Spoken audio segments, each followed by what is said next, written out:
La cathédrale Saint-André dans le diocèse de Yopougon a célébré la solennité son saint patron, l'apôtre Saint-André.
Au terme de cette belle célébration qui a mobilisé toute la paroisse, toute la cathédrale, le père curé Insolidou Boniface Baoulé Seke livre le message de l'évêque.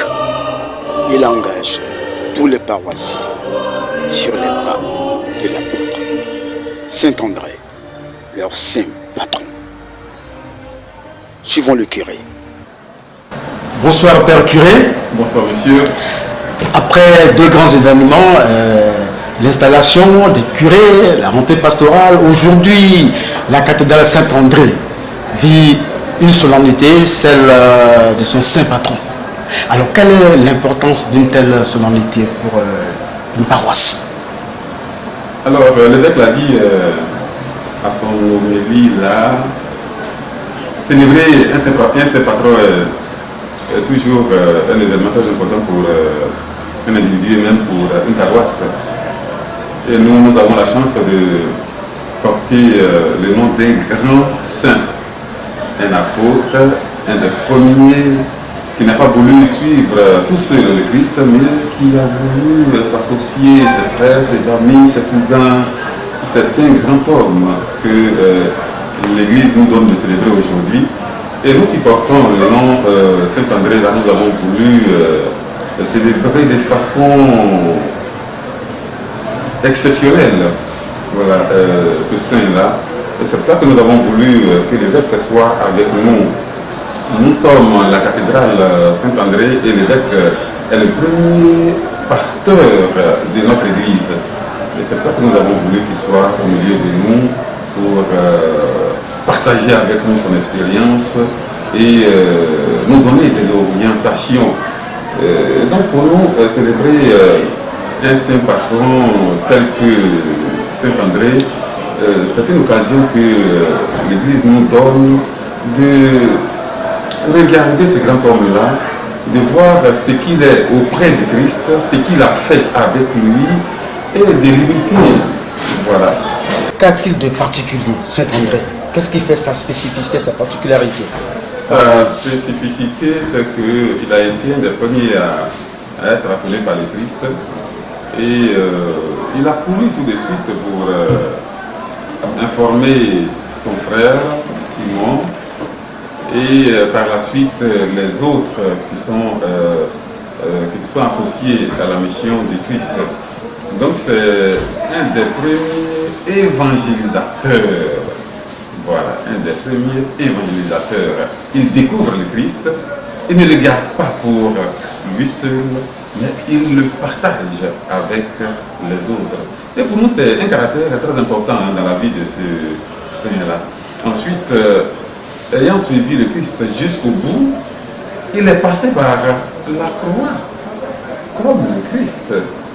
Voilà, il est passé par la croix. Et je crois que ça aussi, c'est un deuxième caractère que nous, en tant que paroissiens de Saint-André, de la cathédrale Saint-André, nous pouvons relever et imiter.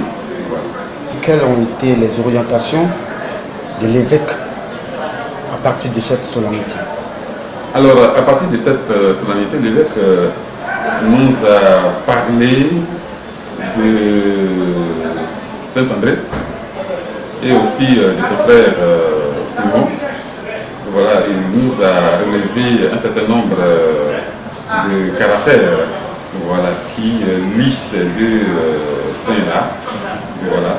Il nous a dit que Saint-André le frère de Simon, et qu'après son appel, il est allé chercher son frère pour qu'ils soient ensemble autour de Jésus-Christ.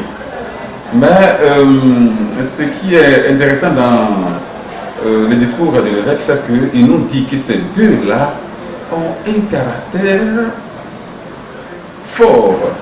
Ils ont un zèle pour le Christ qui va jusqu'au bout. Ce ne sont pas des gens qui sont froids, mais c'est des gens chauds. Voilà. Et il nous a dit que très souvent, le Christ aime ceux qui sont chauds, ceux qui sont capables de s'engager pour lui jusqu'au bout, jusqu'à la mort, jusqu'à la croix. Cher Père curé, que dites-vous maintenant aux paroissiens au regard de la vie de Saint-André? Oui, je lance cet appel-là à tous les paroissiens. Saint-André est un saint important qui nous invite à nous engager à la suite du Christ jusqu'au bout, jusqu'à la souffrance, jusqu'à la mort, jusqu'à la croix. Nous ne devons pas avoir peur de suivre le Christ. À la suite du Christ, il y a beaucoup de joie, mais il y a aussi des difficultés et nous ne devons pas avoir peur de cela. Merci, cher Père curé. Et la mission continue. Merci. Merci. L'occasion était toute belle. En cette fin d'année, se ressourcer auprès de son saint patron était important pour la paroisse Saint-André de Yopougon.